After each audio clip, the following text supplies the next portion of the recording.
2024 లేదా 25లో డిగ్రీ లేదా బీటెక్ చదివారా? సాఫ్ట్‌వేర్ జాబ్ కోసం ఎదురు చూస్తున్నారా? అయితే కోడ్ జ్ఞాన్ 100 డేస్ కోర్సులో చేరండి. జాబ్ సాధించండి.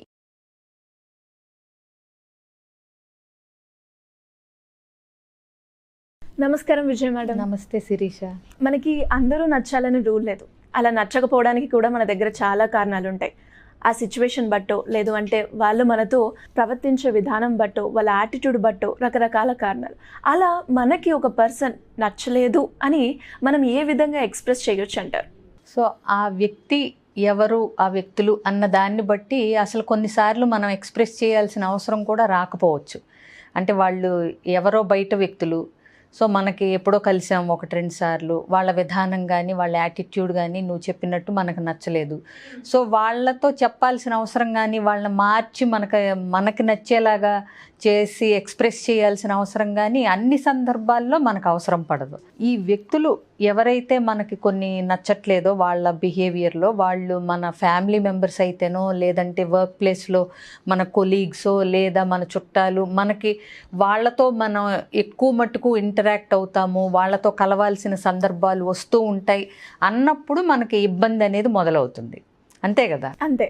సో ఇప్పుడు కొన్ని ఇన్ఫ్యాక్ట్ ఏంటంటే ఎవరు పర్ఫెక్ట్ కాదు ఆ మాటకు వస్తే. అవును. సో మనలో కూడా కొన్ని వాళ్ళకి నచ్చకపోతూ ఉండొచ్చు. సో ఎంతవరకు వాటిల్ని చూసి చూడనట్టు కొన్ని వదిలేస్తే వాళ్ళతో మనకి పర్వాలేదు, అవసరమైనప్పుడు మాట్లాడి అట్లా రిలేషన్ మెయింటైన్ చేయొచ్చు, కొన్ని లెట్ గో చేస్తూ కొన్ని చూసి చూడనట్టు వాళ్ళంతే అని అనుకోగలిగితే కొంతవరకు అక్కడ ఒక ఫిల్టర్ చేయగలుగుతాం.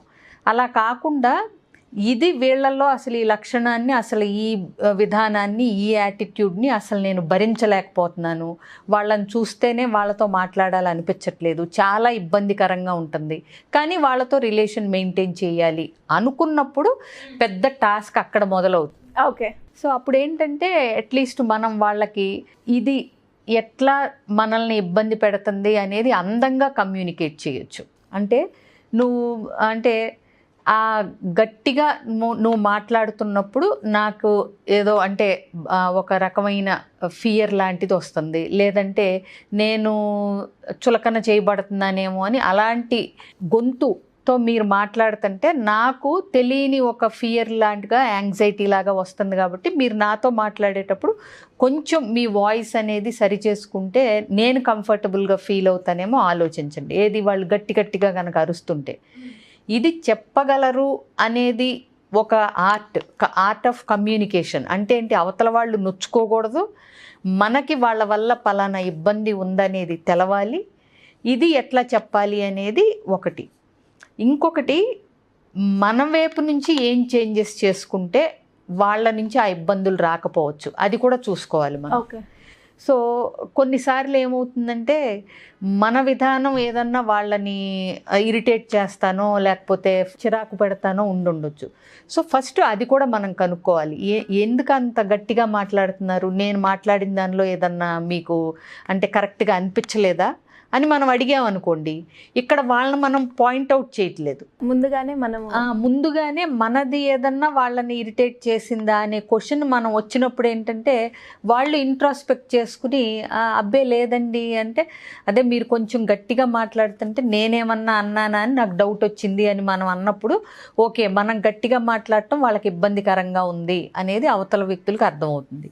అట్లాగే కొలీగ్స్ స్లోగా కొంచెం ఫ్రెండ్స్ అయినప్పుడు కానీ ఏదైనా సరే కొంచెం బౌండరీస్ సెట్ చేయటం. ఓకే అంటే ఏంటి, వాళ్ళ వర్క్ మనకి ఇచ్చేస్తున్నప్పుడు ఆ యాటిట్యూడ్ మనకు నచ్చకపోవటం కానీ, లేకపోతే వాళ్ళు చేయాల్సింది మన మీద పెట్టేసి అది నువ్వే చేయాలన్నట్టు కానీ, కొన్ని మన మీద తోసేస్తూ ఉంటారు కొన్నిసార్లు, రెస్పాన్సిబిలిటీ కానీ బ్లేమ్ కానీ ఏదైనా సరే దాన్ని మనం క్లియర్గా చెప్పొచ్చు. మీరు చేసేది నాకంత కరెక్ట్ అని నాకు అనిపించట్లేదు, మేబీ నేను ఇలాంటి ఎంటర్టైన్ చేయను, ఇంతవరకు అయితే నాకు ఓకే, కానీ అది దాటితే ఐ కాంట్ టేక్ అనేది మన ఏదైతే తీసుకోలేమో అది వాళ్ళకి క్లియర్గా చెప్పొచ్చు, వర్క్ ప్లేస్ కాబట్టి. ఇకపోతే కుటుంబ సభ్యులు ఉంటారు, వాళ్ళది అంటే మనం చెప్పాలి, వాళ్ళకి అర్థం చేయించాలి, ప్లస్ దానివల్ల మనకి ఇబ్బంది రాకూడదు, వాళ్ళు హర్ట్ అవ్వకూడదు. ఎందుకంటే వాళ్ళతో రిలేషన్ మనకి పర్మనెంట్ ఎప్పటికీ ఉంటుంది కాబట్టి వాళ్ళతో ఏదో టేక్ ఫర్ గ్రాంటెడ్ అని ఎందుకు అలా అరుస్తావు, నీకు అరిస్తే నచ్చదని ఎన్నిసార్లు చెప్పాను, ఇలా చెప్పే కంటే నువ్వు అరవటం వల్ల నాకు కొద్దిగా ఇన్కన్వీనియంట్గా ఉంటుంది, అదే మెల్లగా చెప్పు అని చెప్పొచ్చు. లేదా 2-3 సార్లు అయిన తర్వాత నువ్వు ఇంకొకసారి కనుక అరిసి చెప్తే తెలియకుండానే నేను కూడా అరుస్తానేమో, తర్వాత మళ్ళీ నన్ను అనకూడదు నువ్వు అరిచావని చెప్పి. ఇట్లా కొన్ని టెక్నిక్స్ అంటే ఏంటంటే, ప్లస్ అవతల వ్యక్తులు అరుస్తున్నప్పుడు వాళ్ళు ఫుల్ పీక్లో కోపంలో ఉన్నారని తెలిసినప్పుడు మనం కొంచెం ఆ టైంలో మాట్లాడకూడదు. తర్వాత ఇందాక నువ్వు ఫుల్ ఎమోషన్లో ఉన్నావని చెప్పి నేను ఏం మాట్లాడలేదు, బట్ నీకేదన్నా కోపం వచ్చినా నాలో నచ్చకపోయినా నువ్వు చెప్పాల్సిన విధానం ఇది అని మనకు ఎలా కావాలో అలా చెప్పాలి. నేను ఇంకోసారి ఇట్లా అరిస్తే దాన్ని ఎంటర్టైన్ చేయదలుచుకోలేదు. నీ కోపం రావచ్చు, సహజం అది, బట్ నీ కోపం వచ్చినప్పుడు నాకు ముందే ఇలా హింట్స్ ఇవ్వు, ఇలా చెప్పు, అలా చెయ్యి అని చెప్పి మనకెట్లా కావాలో అలా చెప్పొచ్చు. అది చెప్తూ అలాగే నాకు కోపం వచ్చినప్పుడు కూడా నేను ఇలా చెప్తాను. ఎందుకంటే మనం కూడా అదే పని చేయాలి కదా. అవతల వాళ్ళకి ఎంతసేపు నువ్వు ఇలా చేయి నాకు బాగుంటుంది, నువ్వు ఇలా అరవకు నాకు నచ్చదు అని చెప్పటం కాదు, నీకు ఎలా కావాలి. ఒకవేళ నాకు కోపం వస్తే నీకు ఎలా చెప్పమంటావు, నాకు అలా నచ్చుతుంది కాబట్టి నిన్ను అలా చెప్పమంటున్నాను. ఒకవేళ నీకేదన్నా నాలో నచ్చకపోతే చెప్పు, నేను కరెక్ట్ చేసుకుంటాను. ఎందుకంటే ఎప్పుడైనా సరే అవతల వ్యక్తిని మనకు తగ్గట్టుగా అంటే కొంచెం మారండి అని అడుగుతున్నప్పుడు మనం కూడా అవతల వ్యక్తులకు తగ్గట్టుగా మార్పులు చేర్పులు చేసుకుని 2 వైపుల నుంచి ఉంటేనే ఏదైనా సరే బాగుంటుంది లైఫ్ ప్రయాణం కానీ ఏదైనా సరే. సో ఫస్ట్ ఆఫ్ ఆల్ అసలు ఆ వ్యక్తులకి చెప్పాలా, వాళ్ళు మనకి జీవితంలో ఎంతవరకు అవసరం అనేది చూడాలి. 2 ఒకవేళ బౌండరీస్ సెట్ చేయగలగాలి. వాళ్ళ బిహేవియర్ మనకు నచ్చకపోతుంటే ఎంతవరకు వాళ్ళని మన ప్రైవేట్ స్పేస్లోకి రానివ్వచ్చు అనే బౌండరీ మనం సెట్ చేసి ఆ బౌండరీస్ వాళ్ళకి చెప్పాలి.